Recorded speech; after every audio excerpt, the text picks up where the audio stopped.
nabadgelyo korkaaga ha ahaato ku soo dhawow barashada xisaabta daawade magacaygu waa Shini Gestir waxaan caawa video gaaban aan kula wadaagayaa cashirkeeni taxanaha ahaa ee xisaabta jajabta taasoo ciwaankeedu yahay mixed fractions oo luqadeena hooyo lagu yiraahdo jajabyo dhafan waxaan si khaas ah video gaaban aan ugu baranaynaa isku daridda jajabyo dhafan sida la iskugu daro jajabyada dhafan tusaale marka waxaana la yiraahday isku dar jajabyada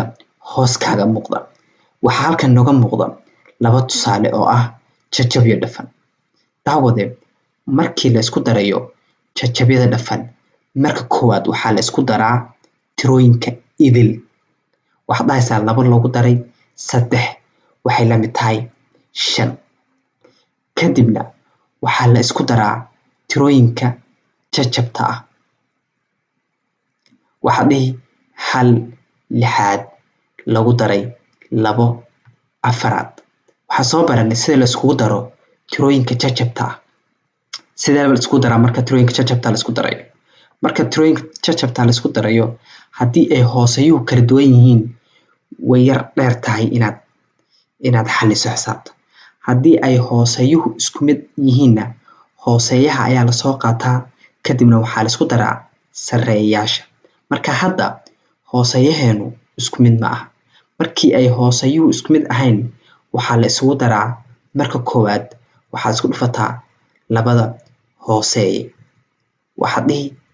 6 lagu dhuftay 4 waxa weeyaan 24 kadibna waxa isku dhufataa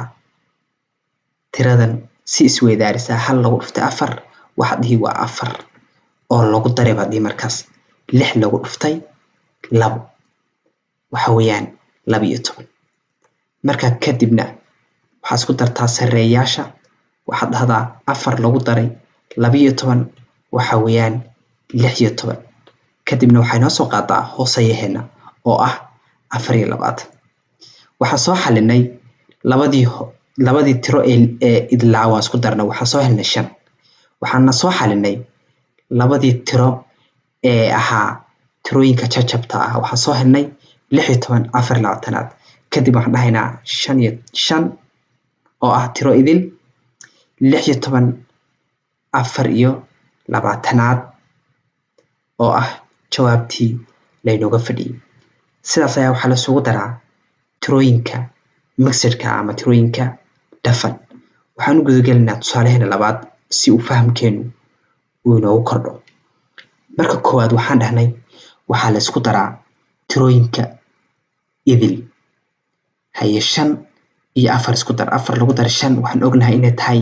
9 halkaas 9 isoo dhig kadibna waxaan soo xalinaynaa oo aan isku daraynaa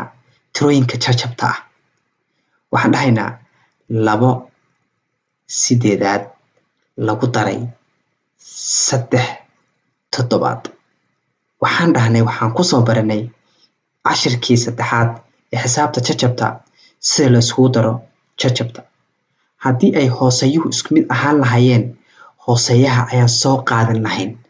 kadibna waxaan isku dari lahayn labada sareeye sidaas ayaa waxaan ku soo heli lahayn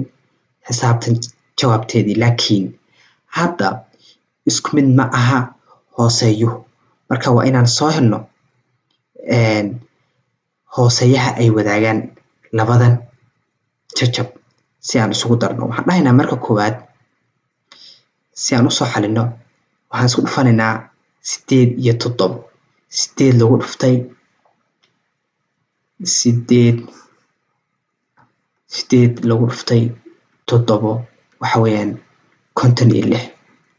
waxaan dhahaynaa 8 lagu dhuftay 7 waa 56